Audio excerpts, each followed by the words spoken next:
আছে নতুন দল, মোহনবাগান পুরনো দল, কিন্তু এই ম্যাচটা যেহেতু একটা ইম্পর্টেন্ট ম্যাচ, ইস্টবেঙ্গল মোহনবাগান হঠাৎ পড়ে গেছে রবিবার, তো সেই হিসাবে আমি রেজাল্ট নিয়ে কোনো কথা বলবো না। শুধু দেখতে হবে ইস্টবেঙ্গলের নতুন টিমটা কীভাবে তারা দৌড়চ্ছে, কীভাবে তার অ্যাটাকিং ফ্লোটা আছে, সেইটা দেখবো, তাহলে বোঝা যাবে যে পরবর্তীকালে কি হবে না হবে। তুলনায় অনেকটাই শক্তিশালী জায়গায় রয়েছে। দেখো, মোহনবাগান ইস্টবেঙ্গল ম্যাচ সবসময় 50-50, ডার্বির কোনো শুরু এবং শেষ হয় না, দুটো দলই সমানভাবে শুরু করে। তবে যেহেতু মোহনবাগান দল গত টুর্নামেন্টে গত বছর থেকে দলটা একদম সেট অবস্থায় আছে, তারা একে অপরকে চেনে বোঝে কী ধরনের বল রাখবে না রাখবে, সেটা একটা মোহনবাগানের জন্য যেমন প্লাস পয়েন্ট। কিন্তু ইস্টবেঙ্গলে এক ঝাঁক নতুন তারকা এসছে।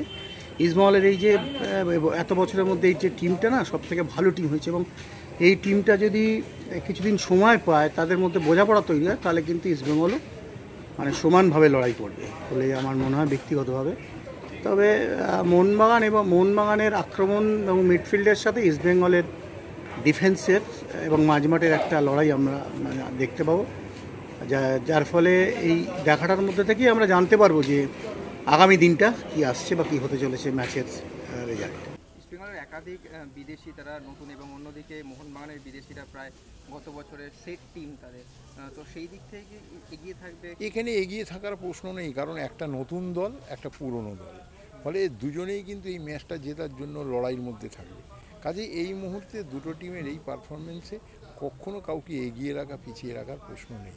দেখতে হবে টিমটা, নতুন টিমটা কীভাবে খেলছে, পুরনো টিমটাও কীরকমভাবে খেলছে। আমি শুরুতেই বলেছি যে ইস্টবেঙ্গলের মাঝমাঠ যে নতুন ছেলেগুলো এসছে, তারা কিন্তু এবছর অন্যদেরকে ছাপিয়ে যাবে, কিন্তু সেই সময়টা ইস্টবেঙ্গল ক্লাবের খেলোয়াড়দের দিতে হবে। তার কারণ এই ম্যাচটা হচ্ছে সবসময় মানে হাই ভোল্টেজ ম্যাচ। এখানে মিডফিল্ড শুধু খেললেই হবে না, যদিও যে দলের মিডফিল্ড কার্যকরী ভূমিকা নেবে সে দল একটু আপার হ্যান্ড থেকেই শুরু করবে বা আপার হ্যান্ড নিয়েই ম্যাচ খেলবে, কিন্তু for the sake of this football, East Bengal মোহনবাগানের যে মাধুর্য, যে উৎকর্ষতা আছে, সেইখানে মাঝমাঠে আমি শুধু ভালো খেলোয়াড় নিলাম, ডিফেন্সের খেলোয়াড়দের মধ্যে সেইভাবে সংমিশ্রণ পেলাম না বা তাদের মধ্যে মিলঝুল পেলাম না, সেখানে একটু অসুবিধা হতেই পারে। তবে আমি আবার বলছি, বিগত কয়েক বছরের তুলনায় এই ইস্টবেঙ্গল দলটা যথেষ্ট দক্ষ এবং একটু শক্তিশালী, এবং বেশ কিছু ভালো রিক্রুট এবছর হয়েছে।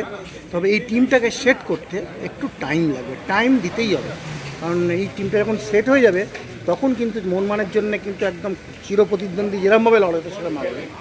নাহলে এই ম্যাচে কিন্তু কোনো প্রেডিকশান হয় না, কিন্তু ক্যালকুলেশন বা টেকনিক্যালি মোহনবাগানের ফরওয়ার্ড লাইন এবং ইস্টবেঙ্গলের ডিফেন্স লাইনের মধ্যে একটা লড়াই হবে।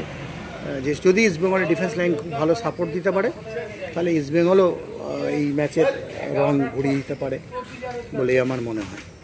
এবছরে যে বিদেশি চয়নগুলো হয়েছে, তাতে কি মনে হচ্ছে গত বছরের থেকে, গত কয়েক বছরের থেকে এই বছর একটু ইস্টবেঙ্গল এবারে যে বিদেশি প্লেয়ার নিয়ে এসছে, আমার ধারণা এবার ভালো খেলবে।